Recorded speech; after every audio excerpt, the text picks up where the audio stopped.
Assalamualaikum warahmatullahi wabarakatuh. Perkenalkan, nama saya Tri Kurnia Ramadhani dari kelas 3B NPM 091158042167 dari Prodi Administrasi Publik. Baik, saya akan menjelaskan perkembangan Islam di Nusantara. Proses penyebaran Islam di Nusantara. Islam di Nusantara awalnya dibawa oleh pedagang dari Gujarat, India pada abad ke-11.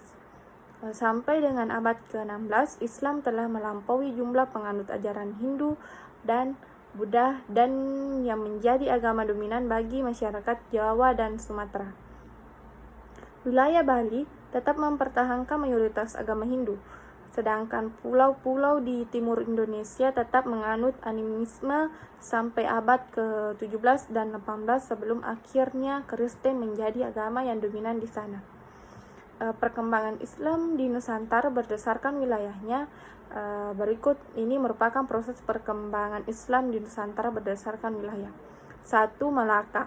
Negara perdagangan Melayu Kesultanan Malaka yang sekarang menjadi bagian dari Malaysia didirikan oleh Sultan Parameswara pada abad ke-10.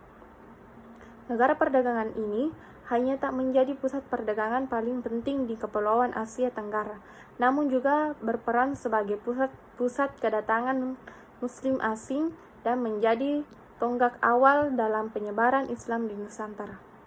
Bagian utara Sumatera, bukti yang ada mendokumentasikan transisi budaya yang berasal dari dua batu nisan akhirnya abad ke-14 dari Minye Tuyo di Sumatera Utara. Kedua, batu nisan tersebut masing-masing menggunakan tulisan Islam, namun dengan jenis karakter India dan lainnya Arab. Batu nisan di Brunei, Terengganu atau Timur Laut Malaysia dan Jawa Timur adalah bukti penyebaran Islam di abad ke-14. Batu Terengganu memiliki dominasi bahasa Sanskerta atas kata-kata Arab yang menunjukkan representasi pengenalan hukum Islam. Di Kampung Pakde, Banda Aceh, terdapat batu nisan Sultan Farma Shah, cucu dari Sultan Johan Shah, yang memiliki sebuah prasasti. Prasasti tersebut menyatakan bahwa Banda Aceh adalah ibu kota Kesultanan Aceh Darussalam dan bahwa kota itu didirikan pada hari Jumat 1 Ramadan 22 April 1205 oleh Sultan Johan Shah setelah ia menaklukkan kerajaan Hindu-Buddha Indra Purba yang beribu kota di Bandar Lamuri, Jawa Tengah dan Jawa Timur. Prasasti dalam aksara Jawa kuno bukan bahasa Arab ditemukan pada banyak serangkaian batu nisan bertanggal sampai 1369 Masehi di Jawa Timur, menunjukkan bahwa mereka hampir pasti adalah Jawa pribumi bukan Muslim asing. Dekorasi rumit dan kedekatan dengan lokasi bekas ibu kota kerajaan Hindu-Buddha Majapahit, Louis Carles Damais atau peneliti dan sejarawan menyimpulkan bahwa makam ini adalah makam orang-orang Jawa pribumi yang sangat terhormat, bahkan mungkin keluarga kerajaan.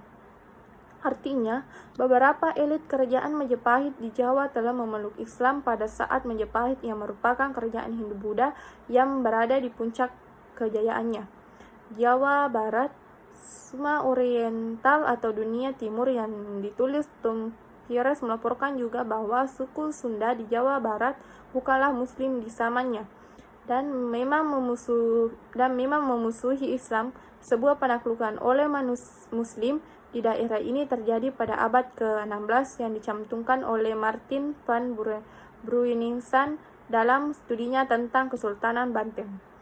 Penelitian Van Bruiningsan mengkontraskan bahwa proses islamisasi dengan yang berlaku di tempat lain di Pulau Jawa. Dalam kasus Banten, sumber-sumber pribumi mengasosiasikan tarekat tentang dengan perdagangan dan pedagang tentang perdagangan, tetapi dengan raja, kekuatan magis dan legitimasi politik. Ia juga meyakinkan bukti bahwa Sunan Gunung Jati diinisiasi ke dalam Alir Kubra, Satari dan Naqsyabandiyah dari Sufirme. Demikian adalah sejarah perkembangan Islam di Indonesia berdasarkan wilayahnya. Billahi fisabilillah fastabiqul khairat. Wassalamualaikum warahmatullahi wabarakatuh.